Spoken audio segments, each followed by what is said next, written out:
ওয়ালাকিন ইয়ানালুহুত তাকওয়া মিনকুম, আল্লাহ দেখেন তাকওয়া।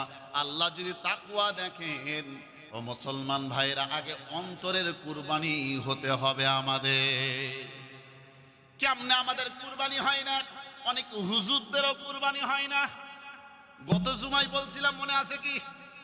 হুজুরদেরও কুরবানি হয় না। কত মানুষের কুরবানি হয় না। হাজী সাহেবদের কুরবানি হয় না। বলতে পারেন হুজুর কেমন কথা বললেন, হুজুরদের কুরবানি হয় না, হাজীদের কুরবানি হয় না, গাজীদের কুরবানি হয় না। তাহলে কুরবানিটা হয় কার?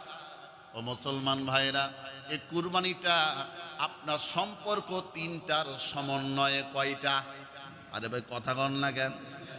এক নাম্বার, নিয়ত সহি হতে হবে। এক নম্বর কি? আরে ভাই আসতে বলেন। নিয়ত সহি হতে হবে, এটা নাম্বার ওয়ান। নাম্বার টু, আপনার হালাল পয়সা হতে হবে। আপনি 10 লক্ষ টাকা দিয়ে আপনি কুরবানি দিবেন, একটা পয়সা যদি হারাম হয়, আল্লাহর কসম করে বলি আপনার কুরবানি বাতিল। ঠিক না বেঠি? ঠিক আছে। নাম্বার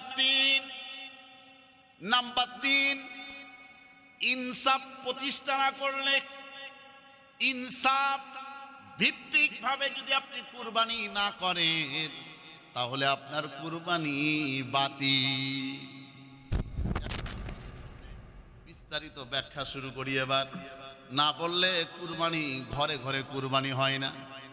কুরবানি আমাদের 100 জনের মধ্যে দেখা যায় 99% মানুষের কুরবানি হয় না। কেমনে হয় না? আজকে দিলের কান দিয়ে কথাগুলো শ্রবণ করুন। এক নম্বর কি বললাম? নিয়ত। 2 নম্বরে কি বললাম? অর্থ হতে হবে। 3 নম্বর, ইনসাফ ভিত্তিক কুরবানি হতে হবে। এবার আসেন নিয়ত। নিয়ত থাকতে হবে। কুরবানিটা করব কার জন্য? আল্লাহর জন্য কুরবানি করব। আল্লাহর নবী, বিশ্ব নবীর হাদিস অনুযায়ী, ও মুসলমান ভাইরা, আপনাকে কুরবানি করতে হবে কয়েকটি পশুর নির্ধারিত। আল্লাহর নবী, বিশ্ব নবী বর্ণনা দিয়েছেন।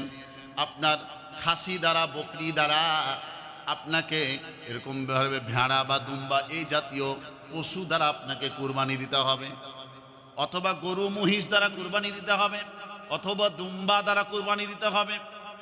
ও মুসলমান ভাইরা, কোনো হিংস্র প্রাণী দ্বারা কুরবানি চলবে না, কারণ হিংস্র প্রাণীর গোশত খাওয়া হারাম না হালাল?